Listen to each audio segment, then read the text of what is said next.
இன்னைக்கு நம்ம நாட்டில் சிறுபான்மைங்கிறோம்.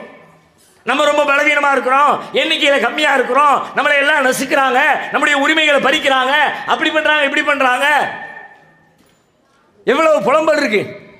நம்ம நாட்டில் முஸ்லீம்கள் புலம்புறதுக்கு அவ்வளவு செய்தி இருக்கு.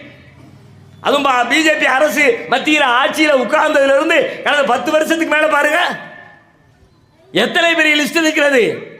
அந்த சட்டத்தை கொண்டு வந்தா, இந்த சட்டத்தை கொண்டு வந்தா, முத்தலாக் சட்டத்தை கொண்டு வந்தா, காஷ்மீருடைய உரிமையை பறிச்சா, மாட்டிறைச்சி சாப்பிடக்கூடாதுன்னு சொன்னா, மாட்டிறைச்சி வச்சுக்கிட்ட பேர்ல மக்களை அடிச்சு கொலை பண்ணுனாங்க, வந்தே மாதரம் பாடுன்னு சொன்னாங்க, மதம் மாறி எங்களுடைய பூர்வீக மதத்துக்கு வந்துருங்கன்னு மக்களை கன்வின்ஸ் பண்ணாங்க. அப்படி பண்ணா இப்படி 1000 பஞ்சாயத்து புலம்பலின் பின்னணியில் என்ன இருக்கு? நாங்கள் ரொம்ப சிறுபான்மை, நாங்கள் ரொம்ப எண்ணிக்கையில் கம்மியாக இருக்கோம், அவங்க ரொம்ப இருக்கிறாங்க, அதனால அவங்க எங்களை ஆட்சியில் எங்களை கசக்கி பிழிகிறாங்க, எங்களுடைய உரிமைகளை பறிக்கிறாங்க, அப்படியெல்லாம் நம்ம புலம்புறோம்ல.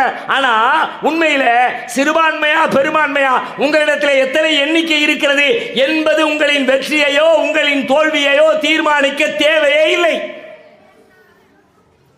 நீங்கள் எண்ணிக்கையில் குறைவாக இருக்கலாம், ஆக குறைந்த மைனாரிட்டியாக இருக்கலாம், ஆட்சியை நீங்கள் பிடிக்க முடியும், அதிகாரத்தை பிடிக்க முடியும், வெற்றியை அடைய முடியும். உங்களிடத்திலே ஒற்றுமை இருந்தால்.